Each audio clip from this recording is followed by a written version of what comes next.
Alors, eh bien, je suis avec Benoît Brojoux, vigneron irréductible.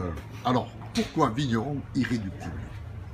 Parce que voilà, parce que je suis vigneron avant tout et puis que j'aime pas faire comme les autres, donc je peux pas rentrer dans les cases qu'imposent certaines choses et je suis un peu un électron libre, donc voilà, irréductible. Irréductible, bon. Voilà. Alors, ton domaine est situé à Saint-Jean-de-Fosse Oui, et sur Agnan également. oui, Combien d'hectares? 7. 7 hectares. Ouais, Que tu 7 cultives. hectares de vignes, Alors, au niveau de la culture de la vigne, très naturelles, on va dire. Très Voilà, naturelles. Je suis même parti de l'agrément bio, parce que je me suis un peu querellé avec eux, voilà. Mon Tiens. côté irréductible. c'est encore plus bio que bio.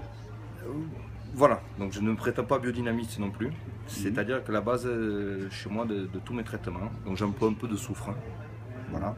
Après, je ne veux pas mettre de chimie, donc pas de cuivre ni quoi que ce soit. Et donc la base, c'est des extraits de citrus, des huiles essentielles et du petit lait de chèvre. Voilà. De chèvre parce que j'ai un chevrier pas loin, ou sinon ça peut être de la brebis. Et c'est surtout le fait de travailler avec l'acidité de ces produits-là qui m'aide à combattre les champignons. C'est comme quand on cuit du poisson au jus de citron, c'est l'acidité qui cuit, donc c'est exactement pareil. On cuit les champignons au lieu de les combattre avec la chimie. Alors, si on reste sur la culture de la vigne, je crois qu'il y a un grand projet, un rêve un peu fou. Un peu fou, mais bon, Il faut en avoir. il faut en avoir, c'est le moteur. Alors, Voilà. ce rêve, Le rêve, c'est-à-dire que je suis en train de tout passer à la traction animale. Donc ça fait 8 ans maintenant que moi je me forme à travailler à cheval.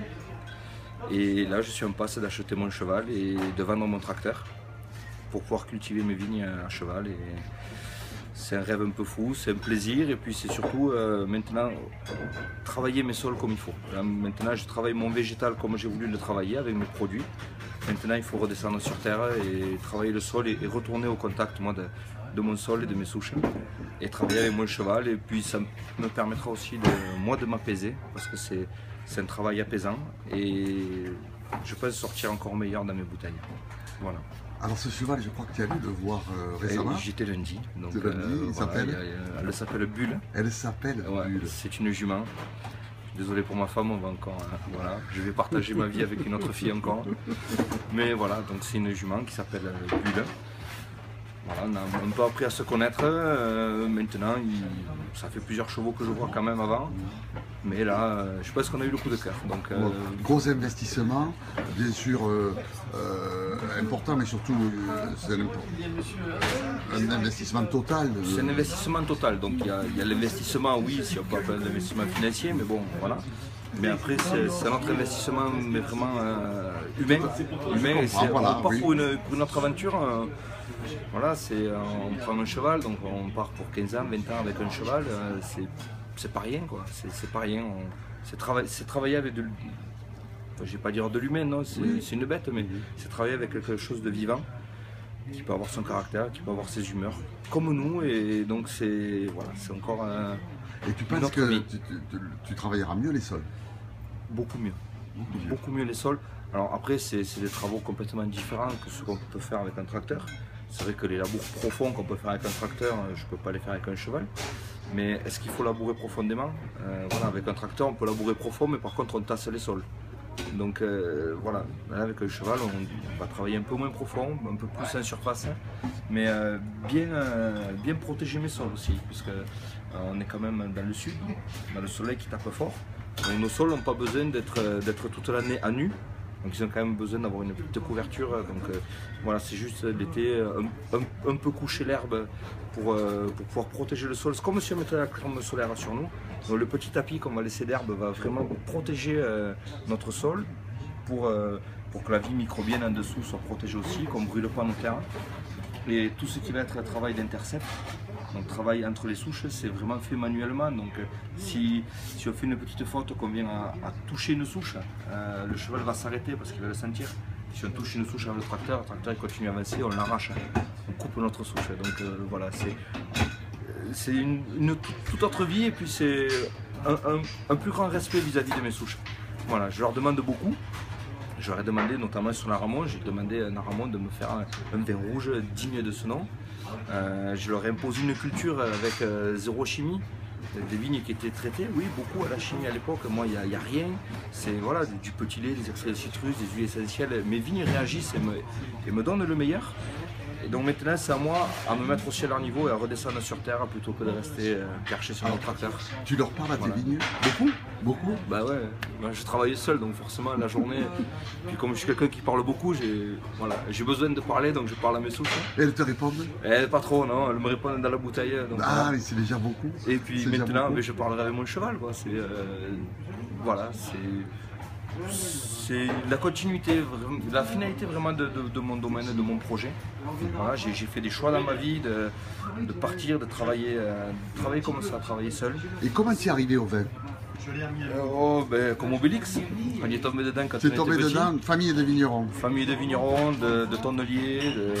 Voilà, on a toujours vécu sur Agnan, Saint-Jean-de-Fosse. Voilà, mon grand-père était d'Agnan, ma grand-mère de Saint-Jean-de-Fosse. Il n'est pas allé loin, hein, il a juste passé le pont du diable.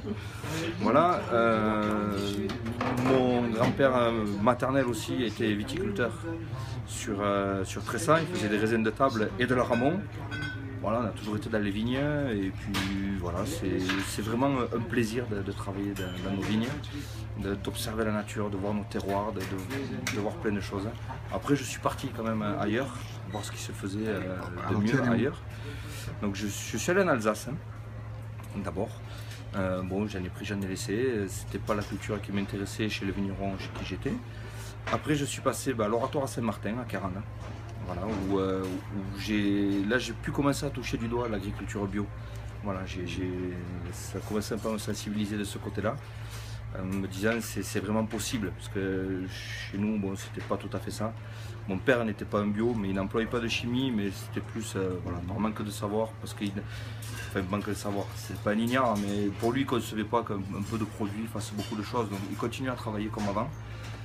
Là, j'ai vraiment, voilà, à 40, j'ai commencé à toucher le bio. De là, j'ai rencontré Jérôme Brécy, de Montens, qui m'a lui encore plus ouvert à ça, parce que c'est pour moi quelqu'un c'est un grand vigneron, qui fait de belles choses. Et après, je voulais prendre un peu la culture différente, un peu la culture en coteau, le travail en barrique, tout et tout. Donc, on m'a conseillé d'aller voir Yves Cuilleron. D'accord. À Condrieu, donc je suis allé voir Yves. J'étais stagiaire chez lui. Après, il m'a proposé de m'embaucher, donc j'y suis resté. Voilà. J'ai fini plus ou moins chef de culture chez Yves. J'ai eu pas mal de responsabilités là-bas. Voilà, j'ai découvert beaucoup de choses, voilà, notamment le travail en coteau, retravailler à la main. Parce que il ne travaille pas avec le cheval, lui? Non, il ne travaille pas avec le cheval, mais par contre, dans les coteaux, on ne travaille pas trop avec les tracteurs suivant les endroits. Donc, voilà, retravailler à la main, écarter les piquets à la main, plein de choses que ici déjà on le faisait mécaniquement. Et surtout le travail à monocépage et le travail de la barrique. Voilà, là j'ai appris énormément. Donc c'est aussi un peu pour ça que maintenant chez moi je travaille en monocépage, parce que ça m'a ouvert l'esprit à dire on va vraiment voir le cépage et le terroir. Voilà, on va pas dire on prend ça comme vigne, après on fait un petit assemblage et ça donnera bon. Non, là ça oblige à se mettre des limites en disant non, c'est pas un terroir qui va me correspondre.